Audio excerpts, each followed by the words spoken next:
네, 오늘 기도 내용도 있었지만 앞으로 어떤 일이 벌어질지 참 모두가 걱정스럽고 또 좀 가늠하기 참 어려운 시대를 우리가 살아가고 있는 것 같습니다.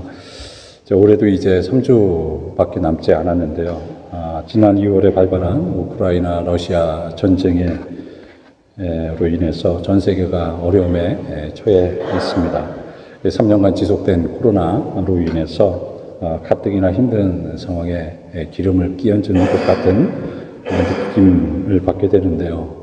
더욱이 또 고물가와 경기 침체 우려마저 우리 마음을 더욱 어렵게 합니다. 올 여름에는 유난히 무덥고 또 건조했죠. 또 제가 영국에 온 지 6년 정도 되는 것 같은데요. 그렇게 유난히 또 추웠던 겨울이 참 있었던가 하는 그러한 마음까지 갖게 됩니다. 또 내년 상반기부터는 경기 침체가 보다 본격화돼서 그 여파가 피부에 와 닿을 것이라는 어두운 전망이 나오고 있어요. 솔직히 전 세계에 밀려든 이러한 악재들이 쉽게 끝날 것 같지는 않습니다. 내년에도 그리 상황이 낙관적이지 않고 우리의 삶 깊숙이 파고들 것을 짐작해 합니다. 이렇게 상황이 불리하고 고난을 감수해야 할 때 과연 우리가 믿음 안에서 어떻게 반응하고 대처해야 하는지 너무나 중요한 문제가 아닐 수 없어요. 오늘 보면 이러한 시련과 시험의 때를 우리가 어떻게 대해야 하는지 그에 대한 바른 교훈과 지혜를 알려줍니다. 그런 점에서 저는 오늘 본문을 시험의 때를 이겨가는 지혜라는 제목으로 여러분들과 함께 나누며 은혜를 받기를 원합니다. 오늘 본문에 앞서 예수님은 모여든 수많은 무리들에게 오병이어의 기적을 행하셨어요. 떡 5개와 물고기 2마리를 가지고 그곳에 모였던 장정 5,000명을 먹이시고 남은 조각이 12바구니를 차게 거두셨습니다. 그런데 예수님은 이 사건 이후 돌연 태도가 변하셔서 제자들을 제쪽에서 배에 태워 건너편으로 건너가게 하셨어요. 그리고 홀로 남으신 예수님은 산에 오르셔서 이 하나님께 기도하셨습니다. 그렇지만 배를 타고 다른 편으로 향하던 제자들은 뜻하지 않던 풍랑으로 고난을 당해야 했습니다. 24절을 보십시오. 배가 이미 육지에서 술이나 떠나서 바람이 거슬림으로 물결을 인하여 고난을 당하더라. 여러분 가운데 가보신 분들은 아시겠지만 갈릴리 호수는 우리가 성경을 읽었을 때 느꼈던 그것보다 훨씬 거대합니다. 그래서 실제로 호수이면서 바다라고 불릴 정도로 그 크기를 자랑하는데요. 대략 남북이 21km, 또 동서가 11km 정도 됩니다. 오늘 본문에서는 그 제자들의 배가 육지에서 술이나 떠나 있다고 하는데 요한복음에서는 10리 정도 떠나 있었다고 말씀하고 있어요. 대략 육지에서 4에서 5km 정도 떨어져 있어 그들의 배는 어림잡아 호수의 중간쯤에 있었고 그때 폭풍이 한창이었습니다. 갈릴리 호수는 북동쪽으로 높은 산지를 두고 있기 때문에 밤에 산 정상에서 내려오는 바람이 호수 표면에 닿으면서 때때로 상당히 거센 풍랑을 일으켰습니다. 그래서 복음서를 보면 이번 말고도 예수님께서 갈릴리 사역을 하시면서 뜻하지 않게 풍랑을 맞은 경우를 소개할 정도죠. 그때에도 제자들은 배로 들이치는 물로 인해 침몰을 막기 위해 거센 풍랑과 사투를 벌여야 했습니다. 그만큼 갈릴리 호수의 폭풍이 일면 너무나 위태한 상황에 놓여야 한다는 거예요. 그런데 문제는 이러한 거센 풍랑이 금방 잠잠해진 것이 아니라 한동안 그들을 괴롭혔다는 것입니다. 25절을 보십시오. 밤 사경에 예수께서 바다 위로 걸어서 제자들에게 오시니. 여기서 밤 사경은 그들이 처했던 시간을 알려줍니다. 이것은 로마식 시간 계산법에 따른 것인데요. 로마는 저녁부터 다음날 아침까지를 3시간씩 내등분하였어요. 그래서 저녁 6시부터 밤 9시가 밤 일경이 되고요. 여기 나오는 밤 사경은 대략 새벽 3시부터 아침 6시를 가리킵니다. 23절을 잠시 보시면 저물매라는 표현이 나옵니다. 곧 예수님과 그 제자들은 저녁 해가 지기 전에 이미 헤어진 것을 알 수 있습니다. 예수님은 그때부터 산에 오르셔서 하나님께 기도하셨어요. 만약 해가 지고 얼마 지나지 않아 폭풍이 일기 시작했다면 적어도 10시간 정도를 제자들은 배 안에서 노를 저으며 거센 풍랑과 싸우며 목적지를 향해 나아가거나 침몰을 당하지 않도록 혼신의 노력을 다하며 엄청난 고난을 겪어야 했을 것입니다. 고난에 장사가 없다는 말이 있습니다. 고난이 극심하면 극심할수록 우리는 마음의 여유를 잃게 되죠. 그런데 오늘 본문에서 어찌 보면 제자들은 감당하기 너무 어려운 시련과 역경을 결코 적지 않은 시간 동안 견뎌내야 했습니다. 당연히 그들은 영적으로 무디어질 수밖에 없었어요. 이럴 때 우리는 대체적으로 하나님을 원망하거나 불평을 늘어놓는 경우가 많습니다. 광야 생활 동안 하나님께서 이스라엘 백성들에게 숱한 이적과 기적을 보이셨지만 그들이 한동안 마실 물이 없는 광야를 통과할 때나 또는 마땅히 먹을 것이 열악해지면 그들은 어김없이 모세에게 불만을 토해내며 여호와 하나님을 원망하기 시작했어요. 그때 하나님은 그들을 긍휼히 여기셔서 마실 물을 주시고 먹을 것을 공급해 주셨음에도 그 외에도 조그만 상황이 어려워져 똑같은 상황에 놓이게 되면 그들은 어김없이 원망과 불평을 토해냈던 것입니다. 우리가 앞으로 이번 사태를 통해서 어떠한 고난을 당하게 될지 아무도 예상할 수 없습니다. 그러나 우리가 받아야 할 고난, 견디고 이겨내야 할 고난이 결코 녹록지 않다는 것을 알아야 합니다. 그 고난이 우리의 영적인 민감함을 앗아가고 우리의 입술에 감사를 빼앗아 간다고 할지라도 우리는 영적으로 어둡기만 한 그 상황에서도 보이지 않는 우리 주님을 굳게 신뢰해야 합니다. 그런 점에서 첫 번째 시험의 때를 이겨가는 지혜는 역경과 고난 가운데서도 우리를 돌보시고 사랑하시는 주님을 굳게 신뢰하는 것입니다. 마태복음 이외에 다른 공간 복음에서도 오늘 본문의 사건을 소개합니다. 마가복음에서는 이 상황을 이렇게 기록해 놓았는데요. 마가복음 6장 47절, 48절은 이렇게 말씀합니다. 저물매 배는 바다 가운데 있고 예수는 홀로 무태 계시다가 바람이 거스리 불고 제자들이 괴로이 노젓는 것을 보시고 밤 사경쯤에 바다 위로 걸어서 저에게 오사 지나가려고 하시매.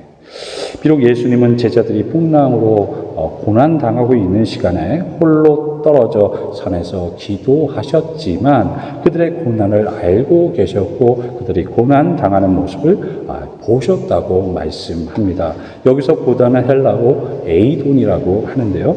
단순히 보다라는 의미만을 가진 것이 아니라 주위에 보다라는 그러한 뉘앙스를 가지고 있는 단어입니다. 그리고 때로는 보살피다라는 의미로도 사용됩니다. 말하자면 예수님은 그 제자들과 물리적으로 멀리 떠나 계신 것 같지만 그들이 어떠한 상황인지를 주위에 보셨고 심지어 그 가운데 돌보시는 마음으로 제자들을 지켜보고 계셨던 거예요. 우리가 더할 수 없는 시련과 역경 가운데 있는데도 하나님은 우리를 전혀 돌보지 않은 것처럼 느껴질 때가 있습니다. 그렇지만 하나님은 우리의 머리털까지 다 세어 알고 계신 분이세요. 절대 우리를 나몰라라 방치해 놓으신 것이 아닙니다. 하나님은 우리에 대한 특별한 뜻을 두시고 우리를 단련하시며 그 응답을 더디게 하시는 거죠.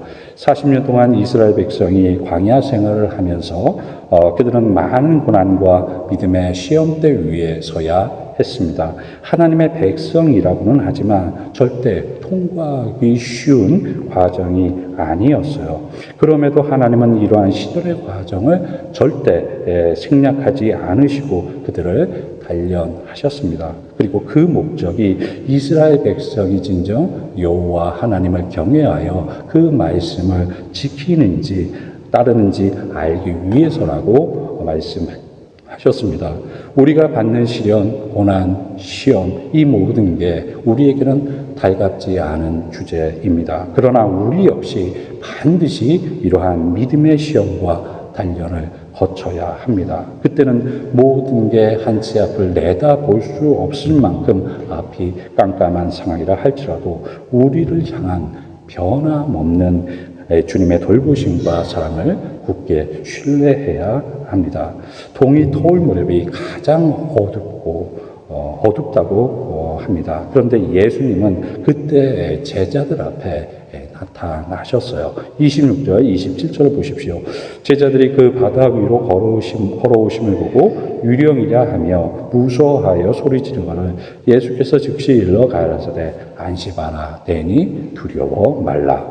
사방이 가장 어두울 때 예수님은 거세게 일렁이는 파도 위를 걸어오셨습니다. 그 모습에 제자들은 예수님을 알아보지 못하고 유령으로 착각하며 두려워 소리를 지릅니다. 앞서 언급한 대로 고난이 지속될수록 우리는 영적으로 무뎌질 수밖에 없어요. 오병이와 같은 엄청난 기적을 체험했음에도 불구하고 자신들 앞에 무리로 걸어오시는 예수님을 하나님으로 연결짓지 못하고 단지 죽은 혼령으로 간주하며 그들은 무서웠을 뿐이었습니다. 구약에서 바다나 호수의 물은 어떻게 일렁이지 결코 예측할 수 없기 때문에 무질서로 상징되었고 사탄의 영역으로 간주되곤 하였어요. 그래서 구약에서는 이러한 무질서인 바다를 짓밟아 잠자게 할 수 있는 분은 오직 여호와 하나님밖에 없다고 말씀합니다. 욥기 9장 8절인데요. 그가 홀로 하늘을 펴시며 바다 물결을 밟으시며 그리고 예수님은 무서워 소리치는 그들에게 내니 두려워 말라고 말씀하시며 그들을 안심시키셨습니다. 흥미롭게 여기서 내니라는 표현은 이중적으로 이해할 수 있습니다. 하나는 예수님 당신을 가리키는 말로 이해할 수 있고요. 다른 하나는 이 말이 원어로는 에고 에임이 영어로는 I am이라 할 수 있는데요. 모세에게 하나님께서 당신의 이름을 계시하실 때 영어로 번역하면 I am who I am 스스로 있는 자라 알려주셨습니다. 그런데 이 긴 이름을 영어로 치면 I am으로 줄여 부르면서 이 표현 자체가 여호와 하나님을 가리키는 말로 사용되었어요. 이 표현을 예수님께서 공생의 기간 사람들 앞에서 즐겨 당신을 가리킬 때 사용하셨습니다. 곧 예수님은 이 땅 가운데 인간으로 오신 여호와 하나님이심을 은연중에 드러내신 거예요. 곤란의 때, 시련의 때 아무것도 보이지 않아 앞이 깜깜한 상황 가운데 우리의 주님 예수 그리스도께서 우리를 돌보시고 성령 안에서 우리와 함께 하심을 믿음의 눈으로 굳게 확신할 수 있기를 원합니다. 그리고 이러한 고난의 때 우리를 향해 안심하라 내니 두려워 말라는 주님의 음성을 굳게 붙잡을 수 있기를 원해요.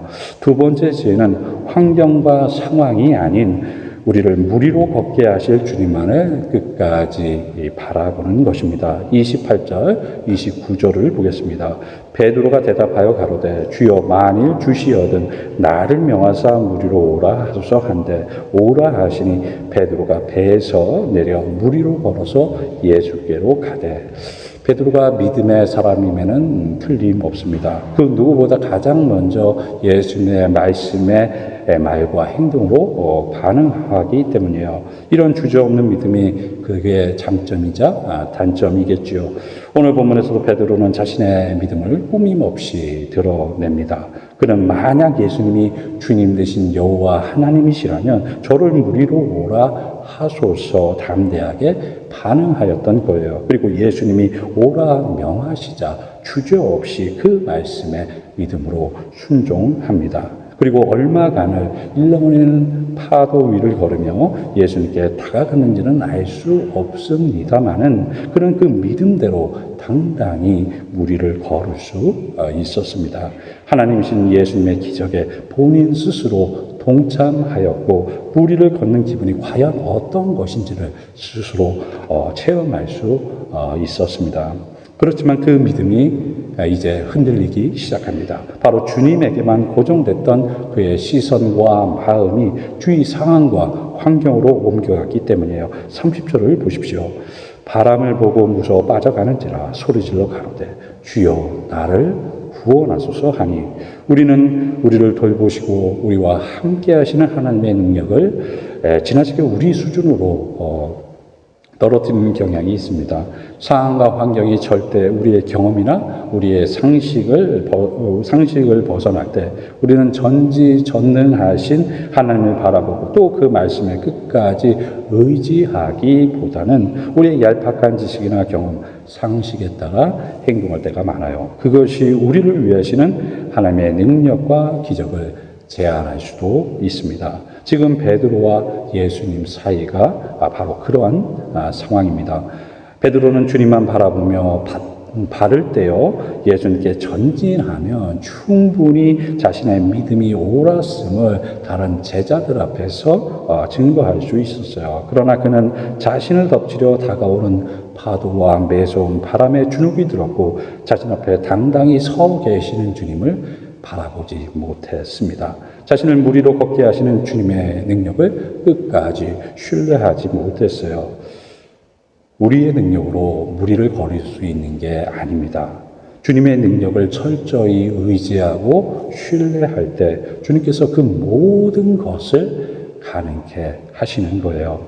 주님을 향한 집중력을 놓치자 베드로는 서서히 물속으로 가라앉는 자신을 느꼈고 그 위기감에 패닉 상태가 되고 말았습니다. 그러자 좀 전에 있던 그의 확고한 믿음은 온데간데 없이 사라지고 곧바로 주님 앞에 물에 빠진 어린아이처럼 살려달라고 소리칠 뿐이었어요.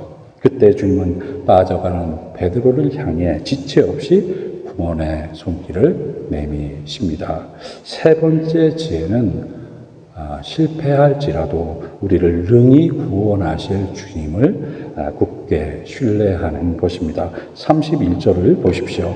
예수께서 즉시 손을 내밀어 저를 붙잡으시며 가라사대 믿음이 적은 자여 왜 의심하였느냐 하시고 우리가 믿음의 행동을 주저하는 이유는 실패에 대한 두려움 때문입니다. 나이를 먹어갈수록 젊었을 때 실패를 두려워하지 않았던 패기는 점차 사라지고 무엇보다 안정과 익숙함을 선호하게 되죠. 앞으로 우리가 마주할 사항이 어떻게 진행될지 아무도 모르고 우리에게 어떠한 믿음의 행동이 요구될지 알 수 없습니다. 그때는 오늘 본문에 나오는 베드로처럼 오직 주님만을 바라보며 믿음의 발을 떼야 할지도 모른다는 거예요. 상황과 환경으로 치자면 도저히 발을 뗄 수 없는 일렁이는 바다에 발을 내디뎌야 하는 믿음의 시험대 앞에 서야 할지 모른다는 것입니다. 그때 과연 우리는 무엇을 해야 할까요? 골방에 들어가서 끝없이 기도하며 하나님께 부르짖어야 할까요? 그것만이 과연 최선의 방법이라 할 수 있을까요? 그럴 수도 있고 그렇지 않을 수도 있습니다. 주님이 그러한 상황에서 우리 앞에 무리를 걸어 오신다면 우리 역시 주님을 따라야 하는 제자들로서 때론 안전한 배를 과감히 벗어날 줄 알아야 합니다. 그때 주님께서 우리에게 따라오라고 명하신다면 그것이 우리의 상식과 우리의 경험에 비춰 엄청난 두려움과 떨림으로 다가온다 할지라도 주님이 가시는 그 길을 향해 우리는 믿음의 발걸음을 내디뎌야 합니다. 왜냐하면 우리가 실패할지라도 우리가 비록 주님을 의심하는 믿음의 적은 자로 판명이 난다 할지라도 주님께서는 우리를 향해 변함없이 당신의 구원의 손길을 내밀어 주실 것이기 때문이에요. 오늘 본문에서 우리 마음에 참으로 위로가 되고 도전을 주는 단어가 있습니다. 바로 즉시라는 말입니다. 오늘 본문 가운데 즉시라는 표현이 3번 나오고 있죠. 22절 예수께서 즉시 제자들을 재촉하사라 말씀하고 있고요. 27절 예수께서 즉시 일러 가라사대라 말씀합니다. 그리고 31절 예수께서 즉시 손을 내밀어 저를 붙잡으시며라고 말씀합니다. 베드로가 물에 빠져가며 혼비백산하며 예수님께 구원해달라고 부르짖었을 때 예수님께서는 그 상황 가운데 베드로를 수수방관하며 죽을 지경에 이르도록 내버려 두신 게 아니었어요. 예수님은 그 부르짖는 소리에 즉시 손을 내밀어 빠져가는 그를 붙잡아 끌어올려 주셨습니다. 우리를 향한 주님의 마음은 우리의 작은 신음에도 지체하지 아니하시고 곧장 당신의 전능의 손을 우리에게 내밀어 주시며 이 손을 잡으라. 당신의 절절한 사랑을 증거하십니다. 그게 우리가 이러한 시련 앞에서도 주저앉을 수 없는 주님의 은혜입니다. 그게 우리를 삼켜드는 상황과 환경 속에서도 절대 낙담하지 않고 주님의 손을 다시금 붙잡고 일어나게 하는 우리를 향한 주님의 사랑입니다. 더욱이 우리의 주님께서는 우리가 있어야 할 안전한 자리, 우리가 있어야 할 바른 자리로 친히 우리와 함께 하시며 이끌어 가실 거예요. 32절, 33절을 보십시오. 배에 함께 오름에 바람이 그친지라. 배에 있는 사람이 예수께 절하며 가로되 진실로 하나님의 아들이로소이다 하더라. 이처럼 우리의 주님 되신 예수 그리스도는 하나님의 아들이십니다. 이 우주 만물을 창조하신 창조주시며 이 우주 만물을 지금까지 이끄신 주관자 되시며 이 우주 만물의 진정한 주인 되십니다. 그 전능자께서 우리와 함께 하십니다. 주님의 손을 붙잡고 일렁이는 파도를 걸으며 우리는 안전한 배 안으로 언젠가 오를 거예요. 그때까지 우리에게는 여전히 감당하기 어려운 풍파가 몰아칠 것입니다. 어려운 환경과 상황은 절대 바뀌지 않을 거예요. 그러나 그 가운데 주님은 우리 손을 꼭 부여잡고 우리와 동행하실 것이요 우리가 있어야 할 안전한 곳으로 다시금 이끌어 들이실 것입니다. 로마서 14장 17절은 이렇게 말씀합니다. 하나님의 나라는 먹고 마시는 것이 아니요 오직 성령 안에서 의와 평강과 희락이라.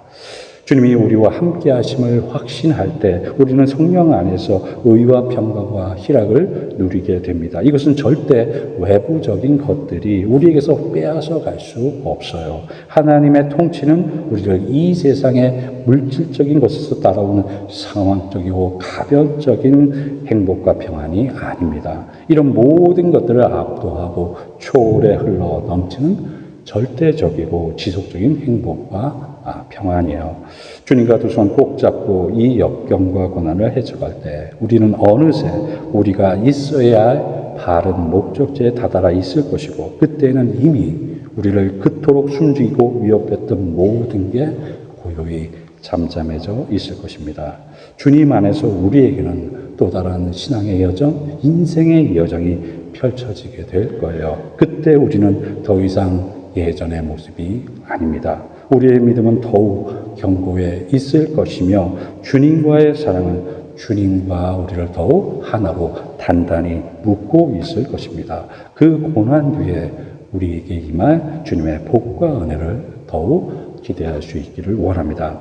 말씀을 정리하겠습니다. 예수님은 오병이어의 기적을 베푸신 후 제자들을 재촉해서 배에 태워 다른 곳으로 이동하게 하셨어요. 주님은 홀로 남아선에서 하나님께 기도하셨습니다. 그동안 따로 남겼던 제자들은 갑자기 일어난 풍랑으로 적잖이 고된 시간을 보내야 했습니다. 그때 주님께서 제자들에게 보이신 모습은 시련과 고난을 통과해야 한 우리에게도 이러한 시험의 때를 이겨갈 수 있는 지혜를 허락합니다. 첫째, 역경과 고난 가운데서도 우리를 돌보시는 주님을 굳게 신뢰하는 것이 지혜입니다.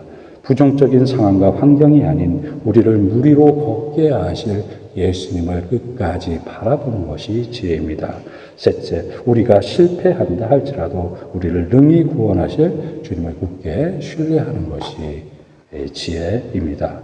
녹록지 않은 시련이 우리에게 다가오고 있습니다. 그것이 어느 정도일지 아무도 짐작할 수 없지만 절대 낙관적이지 않는 게 사실입니다. 그 기간이 비록 우리의 예상보다 훨씬 길어져 우리의 믿음을 시험해 온다고 할지라도 전지전능하신 이 우주 만물의 창조주께서 우리의 구원자 되시며 언약의 주님으로서 우리와 함께 하신다는 것을 끝까지 신뢰할 수 있기를 원합니다. 우리를 너무나 사랑하시기에 지체 없이 당신의 구원에 손을 내미실 주님의 돌보심과 은혜를 굳게 신뢰하며 우리 앞에 있는 이 고난과 역경의 때를 주님이 주시는 지혜로 당당히 맞서가는 저와 여러분 되기를 소원합니다.